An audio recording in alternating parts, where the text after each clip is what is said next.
Nous allons aborder le point 3 de la thématique diversification des productions, l'équilibre carcasse et la valorisation en particulier de la longe de porc. Pour rappel, la longe représente 25% du poids de la carcasse, ce qui n'est pas négligeable. C'est un poids équivalent au poids de jambon. Concernant l'équilibre matière global de la carcasse, la longe est en excédent à certaines périodes de l'année, ce qui en fait un produit bradé ou exporté. Ceci nuit à la rentabilité globale de la filière porcine française. La longe représente près de 75% des produits frais issus de porc. Les côtes sont majoritaires, suivies de filets mignons, d'autres produits issus de longe et des escalopes.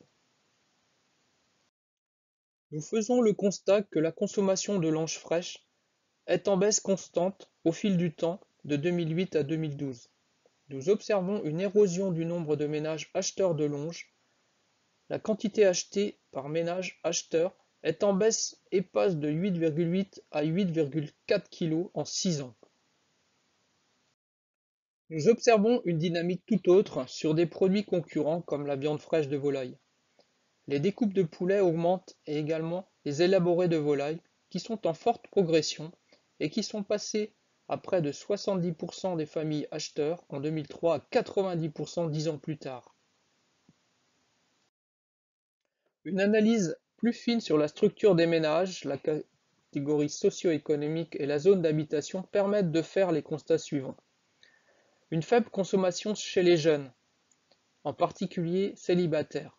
Une consommation en recul chez les célibataires et familles nombreuses. Les ménages les plus modestes consomment le plus de produits basiques, des côtes, des rôtis. La consommation est nettement plus faible dans les grandes villes. Si nous comparons les niveaux de consommation entre les différentes viandes fraîches porc et volaille entre 2008 et 2012, pour la catégorie des jeunes célibataires, on constate une forte chute du nombre de kilos achetés sur cette période, compensée par une forte augmentation des achats de découpes de poulet. Pour les habitants de villes de plus de 100 000 habitants, nous observons ce même phénomène inquiétant.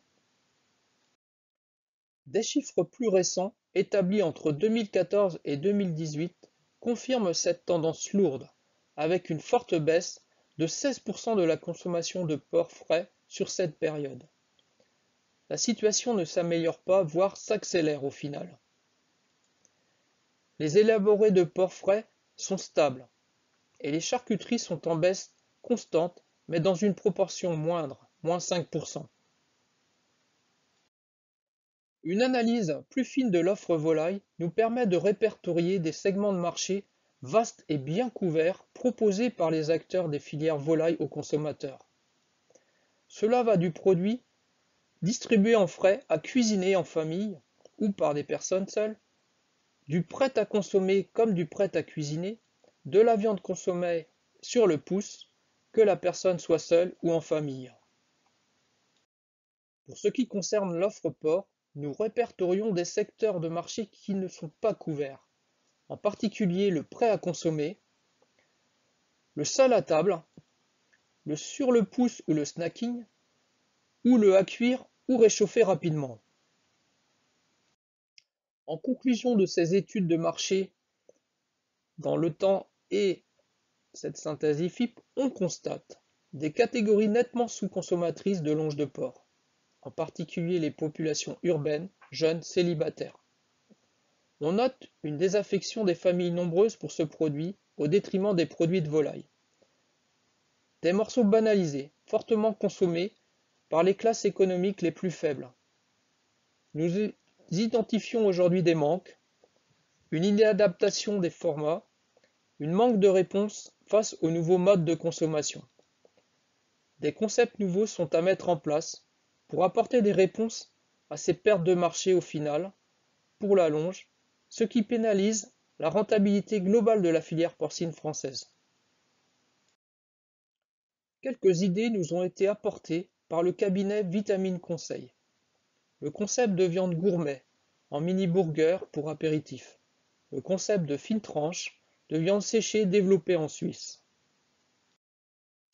Des viandes prêtes à cuire en barquette aluminium aux Pays-Bas, aux tomates basilic ou pesto et avec de la sauce à part. On retrouve sur la filière veau des rôtis conditionnés sous vide, sous barquette noire, avec un accompagnement de noisettes de beurre. En Allemagne, des gammes tartare de viande de porc à tartiner avec différentes associations d'épices. En Angleterre, nous relevons de nombreux produits de longe à cuisiner sous vide en portions 1 à 2 personnes. Les emballages sont soignés et sur fond noir. Des préconisations de cuisson figurent à l'arrière de la barquette. Les assaisonnements sont variés, sauce moutarde de Dijon, au miel, sauce barbecue, façon Santa Fe.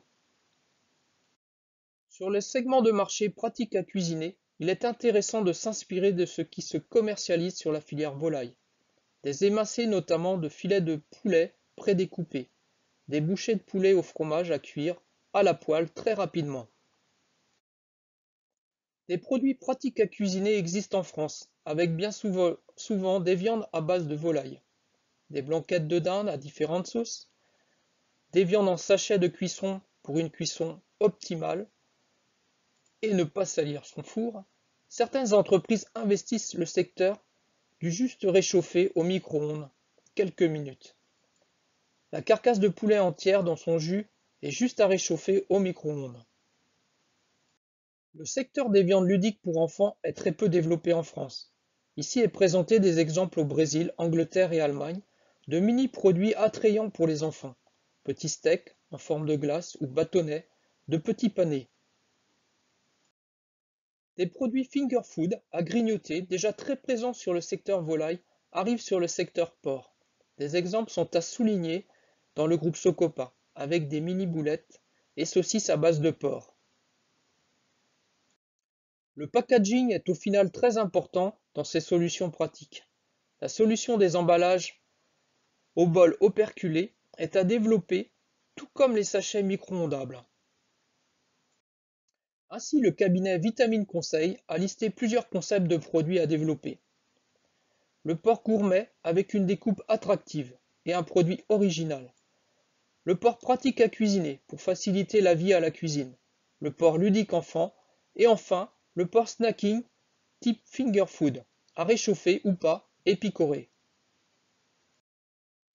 Le cabinet Vitamine Conseil nous a décrit pour le porc gourmet prêt à l'emploi un descriptif du positionnement marketing, les caractéristiques des produits mis en avant, les bénéfices consommateurs, les occasions de consommation, le conditionnement opaque, le type de gamme dans cette référence, le mode de distribution, le prix conseillé et psychologique, l'image du produit. Le même descriptif a été réalisé par ce cabinet sur une offre pratique à cuisiner avec cuisson rapide.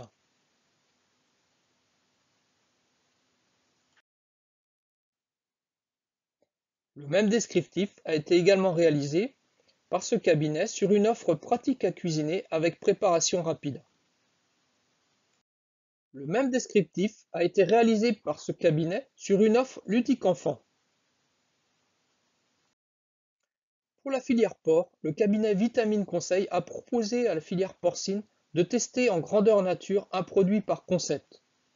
Il a été retenu un émincé de porc, des nuggets ou panés de porc, des frites de porc. L'IFIP s'est lancé dans cette initiative de valoriser la longe et a testé des produits gourmets assez originaux, comme le filet séché de longe façon Auvergne, en partenariat avec la salaison LC Salaison. Ce produit gourmet est à consommer en apéritif et peut agrémenter également des salades ou en accompagnement comme par exemple des melons des Charentes. Un autre produit a été mis au point par plusieurs partenaires à partir de longes de porc fraîches, le rôti de porc dans son jus, prêt à cuire 40 minutes et dans son emballage. Les partenaires sont l'IFIP et Vitamine Conseil pour le concept produit, Lutetia pour la technologie de fabrication, Cryovac pour l'emballage et Raps pour la partie ingrédients. Des frites de porc ont été mises au point sur les conseils de l'IFIP et Vitamine Conseil. Les partenaires impliqués sont Lutetia et Raps. Le produit pré-cuit est juste à réchauffer 1 minute avant utilisation. Les frites de longe de porc peuvent être consommées en snacking seul ou en accompagnement de plats chauds. Un émincé de porc sauce aigre douce a été développé par les 4 partenaires cités précédemment. Le produit très maigre est à moins de 3% de matière grasse. La préparation est très rapide et en 6-7 minutes, le plat est prêt. Ce produit est idéal pour les enfants et peut être accompagné de purée ou de coquillettes, voire ajouté à des crudités. En conclusion générale sur l'équilibre carcasse et la valorisation de la longe, il faut retenir que la consommation traditionnelle en côte et rôti est en chute constante. Il faut en sortir de cette banalisation de ce produit et créer de la valeur. Ont été évoqués ici des segments de marché non couverts et laissés à la concurrence des autres filières animales, dont la volaille, très en pointe sur le prêt à consommer, le sale à table, le sur le pouce, ou le snacking, ou le prêt à cuire ou à réchauffer rapidement. Un large potentiel d'innovation existe pour valoriser la longe de porc. Les frites de porc en est un bel exemple. Nous vous remercions pour votre attention.